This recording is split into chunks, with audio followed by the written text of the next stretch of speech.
An-Nisaa TV. Hujambo mpenzi mtazamaji wa runinga ya An-Nisaa, natumaini umeshinda vyema na karibu kwenye habari za ulimwengu, ikiwa ni siku ya Jumanne tarehe 22 mwezi wa 4 mwaka 2025. Ukisomewa nami Farida Ali. Hii ni An-Nisaa TV. Ziara ya siku 5 ya Rais William Ruto nchini China iliyoanza hii leo Jumanne imetajwa kuwa hatua muhimu katika mwelekeo wa kidiplomasia na kiuchumi wa Kenya, huku ukilenga kukabiliana na hatua mpya zilizochukuliwa dhidi ya nchi ya Kenya na Marekani. Wakati washirika wa jadi kutoka nchi za magharibi hasa Marekani wakipunguza misaada ya kigeni na kuchukua hatua za kibiashara za kujilinda, Kenya imeonyesha nia ya kuimarisha ushirikiano wa kimkakati na China ili kufanikisha ajenda yake ya maendeleo. Ziara ya Ruto inasisitiza dhamira ya Kenya kuimarisha ushirikiano wa pande mbili katika maeneo muhimu kama vile nishati, usafiri, teknolojia na kilimo, kwa mjibu wa maafisa wa serikali na wachambuzi. Waziri wa nishati na petroli Opiyo Wandayi amesema ujumbe wa Kenya utawasilisha fursa za uwekezaji na kuchunguza maeneo ya ushirikiano wa baadaye, hasa katika sekta ya nishati ambako China imekuwa na changamoto kubwa. Hii ni An-Nisaa TV. Na kwingineko ni kwamba serikali ya Jamhuri ya Afrika ya Kati imetangaza kuwa inataka kufanya mazungumzo ya kisiasa na mrengo wa upinzani ikiwa ni miezi michache kabla ya uchaguzi wa rais mwezi Disemba mwaka huu.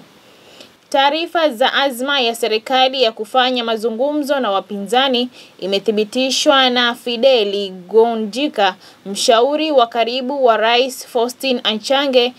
Ingawa Rais Faustin Archange amesema kwa sasa anaangazia masuala ya nchi, ugombeaji wake wa kuchaguliwa tena hauonekani kuwa wa shaka. Hiki ndicho upinzani unakataa na umetangaza kuandaa maandamano mapya. Katika hotuba iliyoitoa wakati wa kuadhimisha miaka 4 ya muhula wake wa pili, Rais wa Jamhuri ya Afrika ya Kati alitangaza kwamba anaungana na kambi ya Jamhuri kutetea katiba ili kuimarisha amani kwa njia ya mazungumzo. Kwa mjibu wa mshauri maalum wa mkuu wa nchi Fidele Ngonjika, wajumbe wa serikali pamoja na taasisi nyingine za jamhuri watawajibika kuendesha mazungumzo haya.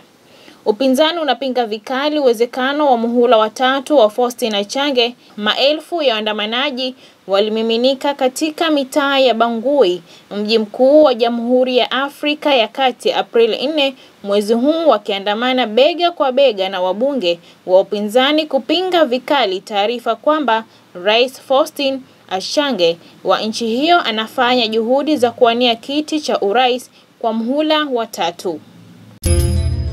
Hii ni An-Nisaa TV.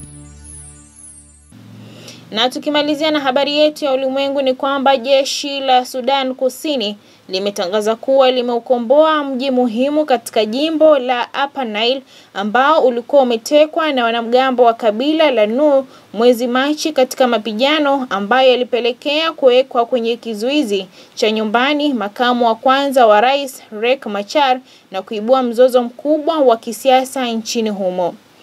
Hata hivyo, msemaji wa jeshi la serikali na wa kundi linalojiita jeshi jeupe, yani White Army, ambalo chama cha Machar kinakanusha kuliunga mkono, wamesema mji huo wa Nasir uliokombolewa siku ya Jumapili bila kutokea mapigano yoyote.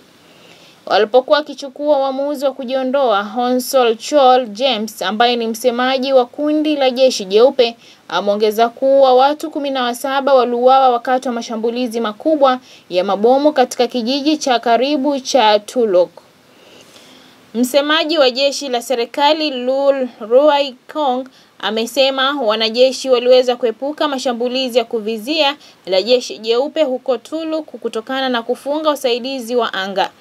Kuzuiliwa Machar chini ya kifungo cha nyumbani kwa tuhuma za kujaribu kuzusha uasi kwa kuwaunga mkono kwa wanamgambo wa jeshi jeupe huko Upper Nile kumezusha hofu kimataifa ya kuzuka upya migogoro nchini Sudan Kusini kwa msingi wa kikabila. Hayo yanajiri katika hali ambayo mapema mwezi huu chama cha Machar cha CPLM-IO kilionekana kuanza kusambaratika baada ya kundi moja kutangaza kuwa limemuondoa Machar kama mwenyekiti wa chama cha muda, huku mrengo mwingine wa chama hicho ukisisitiza kuwa unaendelea kuwa mtiifu kwa kiongozi wao huyo aliyoko kizuizini. Hii ni An-Nisaa TV. Kufikia hapo mpenzi mtazamaji, ndio natamatisha habari za ulimwengu. Nimekuwa msomaji wako, langu jina Farida Ali. Zidi kutegea An-Nisaa TV kwa mengi mazuri. Maasalam kwa sasa. Hii ni An-Nisaa TV.